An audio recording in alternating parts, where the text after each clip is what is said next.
எரிபொருள் கடத்தலில் ஈடுபட்டதாக கூறி பாரசீக வளைகுடா கடற்பகுதியில் 2 எண்ணெய் கப்பல்களை வெளிநாட்டு பணியாளர்களுடன் சேர்த்து ஈரானின் புரட்சிகர காவல்படை கைப்பற்றியுள்ளதாக தஸ்னீம் செய்தி நிறுவனம் வியாழக்கிழமை தெரிவித்துள்ளது. கைப்பற்றப்பட்ட கப்பல்கள் எந்த நாட்டுக் கொடியை ஏந்தியிருந்தன, அவற்றில் இருந்த பணியாளர்கள் எந்த நாட்டைச் சேர்ந்தவர்கள் என்பது உடனடியாக தெரியவில்லை.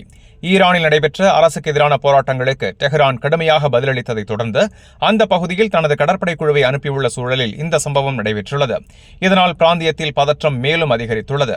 இரு கப்பல்களிலும் சேர்த்து 1 மில்லியனுக்கும் அதிகமான லிட்டர் கடத்தல் எரிபொருள் கண்டுபிடிக்கப்பட்டதாக தஸ்னீம் செய்தி குறிப்பிட்டுள்ளது. மேலும் கப்பல்களில் இருந்த 15 வெளிநாட்டு பணியாளர்கள் நீதித்துறைக்கு ஒப்படைக்கப்பட்டுள்ளனர் என்றும் தெரிவிக்கப்பட்டுள்ளது. இந்த கப்பல்கள் ஈரானின் பார்சி தீவுக்கு அருகில் உள்ள கடற்பகுதியில் பிடிபட்டதாக அந்த செய்தி நிறுவனம் தெரிவித்துள்ளது. இஸ்லாமிய புரட்சிகர காவல்படையின் கடற்படையினர் மேற்கொண்ட கண்காணிப்பு, உளவு தகவல் மற்றும் இடைமறிப்பு நடவடிக்கைகளின் மூலம் இந்த கப்பல்கள் கடந்த பல மாதங்களாக கடத்தல் நடவடிக்கைகளில் ஈடுபட்டு வந்தது கண்டறியப்பட்டதாகவும் கூறப்பட்டுள்ளது. பாரசீக வளைகுடா மற்றும் ஹோர்முஸ் நீரிணையில் நடைபெறும் சட்டவிரோத வர்த்தகத்தின் ஒரு பகுதியாக செயல்படுகின்றன என குற்றம் சாட்டி ஈரான் படைகள் எண்ணெய் கப்பல்களை அடிக்கடி இலக்காக கொண்டு வருகின்றன.